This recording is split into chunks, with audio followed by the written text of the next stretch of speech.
Question 15. Bert has 100 cards. There's a whole number from 1 to 100 on each card.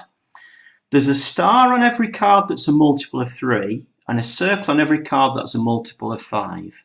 How many cards are both a star and a circle on them? Now I'll show you a slow and a quick way to do it. I'll show you the slow way first. First of all, let's write out all the multiples of 3. So I'm just going to write them all out. It's going to take a little while. 3, 6, 9, 12. In fact, I'll stop the video and write them out. Okay, so there's all the multiples of 3 up to 100. I've just counted up by 3 each time.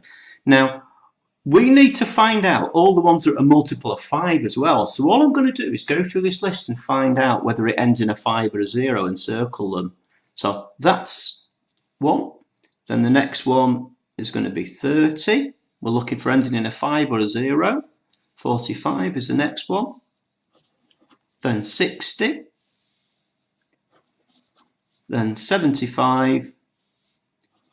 And then 90.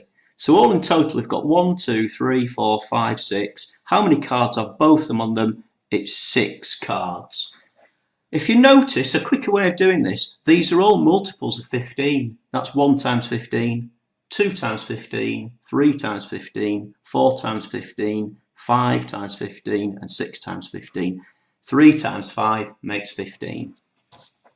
Question 16. Write down the ratio of 450 grams to 15 grams. So we've got 450 to 15. So if we divide them both by 15, 15 goes into that one once, 15 goes into that one 30 times. So the answer is going to be 30 to 1. Question 17 says the diagram shows a pentagon. The pentagon has one line of symmetry. So the line of symmetry will be straight down the middle for that there. AE equals 4x. So I'm going to put this on here. BC equals x plus 2. So that is going to be x plus 2. AB is 2x plus 1. So 2x plus 1. So what that means is this one is going to be the same length as this. So this here is also going to be 2x plus 1. And because of the symmetry, CD is also going to be x plus 2. Show that 10x plus 6 equals 18. Now they've told us that the perimeter of the pentagon is 18. So what we need to do is, if we add up all this algebra, how many x's have we got? Let's start at here. X plus 2x is 3x, plus 4x is 7x, 8x, 9x, we've got 10x. Let's add our numbers. 2 plus 1 is 3, 4, 5, 6, plus 6 equals, and then our perimeter is 18.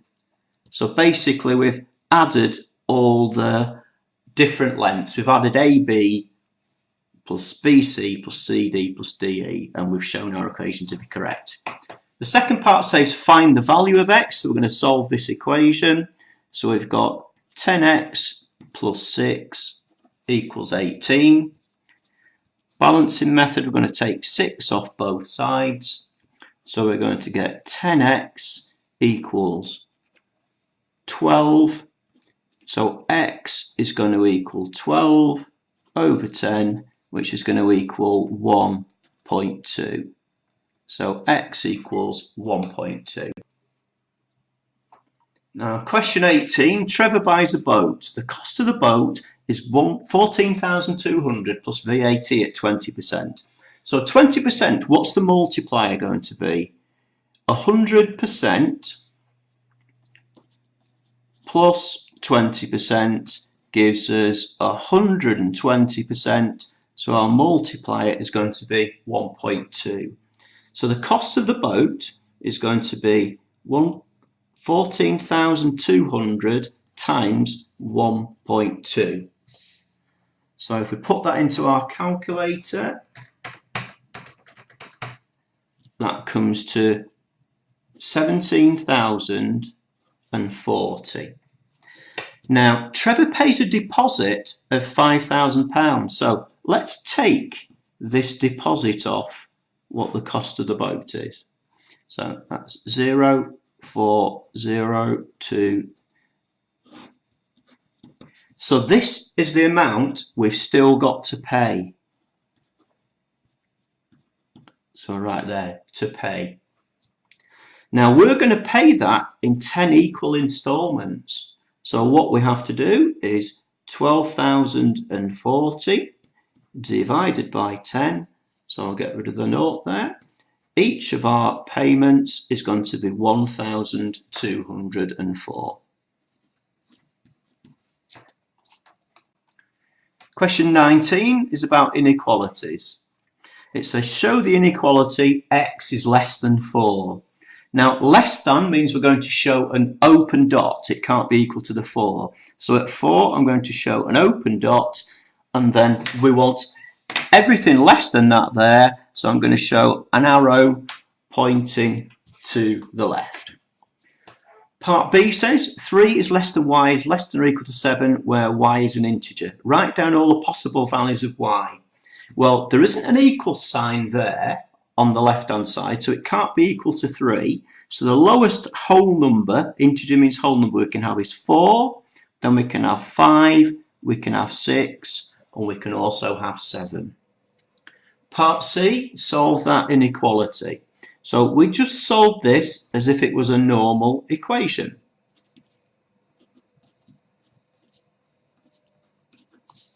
So the first thing we want to do, we want to get all the x's on one side. So I'm going to take x off this side.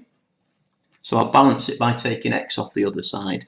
So 3x take away x gives us 2x plus 5. You must leave this as an inequality sign. Don't change that to an equals. 17. I now need to get the 5 off the left hand side. So I'll do the opposite to that, the inverse. I take away 5 there. So I take away 5 from that side. So I'm left with 2x is greater than or equal to 17 take away 5 is 12. So then finally x is greater than or equal to 12 divided by 2 is 6. So the answer, x is greater than or equal to 6. 20a, write this figure to 3 significant figures. So let's think we've got 7, 3, 5, 7. 3 significant figures. There's the first, there's the second, there's the third. I'm going to put a line here. That's the figure I'm going to look at to do my rounding. That's 5 or bigger, so it means that's going to round up. So the answer is 7, 3, 6, and then I put the placeholder of 0 in the end there. B, let's get our calculator to do this. I'll do this on the screen. So it says, can you work out that calculation? So I'm going to put fraction line. Let's count that again. So fraction line, I'm going to start off with my square root, 17 plus 4 squared. And then I'm going to arrow down to the bottom, 7.3 squared. So I've made that look exactly like the thing in the question. That's exactly the same as that there. And then I'm going to press equals. Write down all the figures on your calculator display. So I'm going to write them down. 0.1077981356.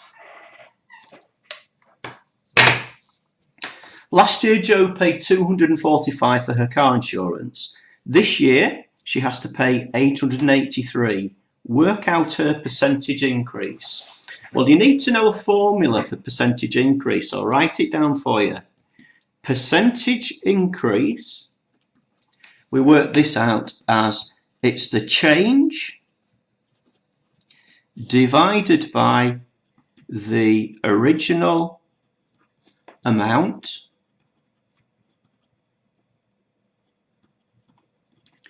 and then we times that by 100 to make it into a percentage. So what's the change in the car insurance? Well, the change was it's now 883, take away what it was to start, 245. Divided by, what was the original amount for the car insurance? The original amount was 245. and then we're going to times all that by 100 to make it into a percentage. So again, I'll show you on the calculator. It's quite efficient to type this in. So if I clear the display, fraction 883 take away 245, that works out the change on the top, arrow down, the original amount 245, arrow to the right, and then times the whole thing by 100 to make it into a percentage. Press SD. So the percentage increase is 260% to three significant figures. So 260%, and I've rounded that because you can see what I've got on the screen to three significant figures. I'm just going to write it there to show them how I've rounded it. Now question 22, you've got to complete this table of values. Now this is a calculator paper, so I'm going to show you an efficient way to use your calculator. So I'll clear the display. We're going to work out x squared plus x minus 4, and we're going to substitute these different values. So I'm going to start off with the minus 3. So I'm going to put brackets, minus 3 brackets, and then I'm going to square that. The minus 3 is what I'm substituting for my x. Then I've got plus, and then in the next set of brackets I'm going to put minus 3, close the bracket, and then put minus 4 equals. Now that's my first value that I need. The first value is going to be, when x is minus 3, it's going to be 2. Now, when x is 0, all we have to do is change our x value. It was minus 3, so come into the brackets, delete, delete, replace that with 0. Arrow to the left again with the calculator. Come in there, delete, delete, put a 0 in, and for this one we're going to get minus 4. When x is 2, same idea, we're using the same formula, arrow to the left of the formula, so delete that, replace it with 2, come to the left, delete, replace it with 2, and we get 2 for our answer. And finally, when x is 3, delete there, put a 3 in, arrow to the left, delete, put a 3 in, equals, and we get an 8. Now we're ready to plot our graph. Now, this graph is going to be a quadratic graph, so you should know already that it's going to look something like that. It's going to be a symmetrical graph. So when x is minus 3, y is 2. So minus 3, and then we need to find 2. Now, what we need to do is find our units to start. So if we look here, it looks like it's 10 little squares for 5 units. So what we're going to need, every unit is going to be 2 little squares. So for minus 3, 2, we want to go up, minus 3 there, we want to go up 4 squares to plot our point. Then minus 2, minus 2. So I've got minus 2, then we need to come down 4 squares here and plot that there. Minus 1, minus 4. That's going to be 1 full unit away from there. And then 0, minus 4. So 0 minus 4 is going to be there. 1 minus 2, so that's going to be there. 2, 2, so we want to go up 4 little squares. And 3, 8. So 8 wants to be down 1 unit, 4 squares, it wants to be there. Now, to draw our smooth curve, I'm turning my paper upside down, because if you're right-handed, it's a lot easier to sweep with your pen that way. Likewise, if you're left-handed, it's a lot easier to sweep that way. So right-handed, I turn my paper around, I'm going to draw a smooth curve through these points.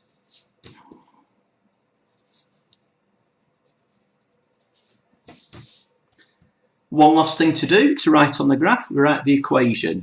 So the equation is y equals x squared plus x minus 4. The last part of the question says use the graph to estimate a solution to that equation equals 0. Well, what that means is, where does this equation, where does the line meet the x-axis? It meets it there, and it meets it there. So those 2 points I can see are x equals minus 2.6 or x equals, that other one is 1.6.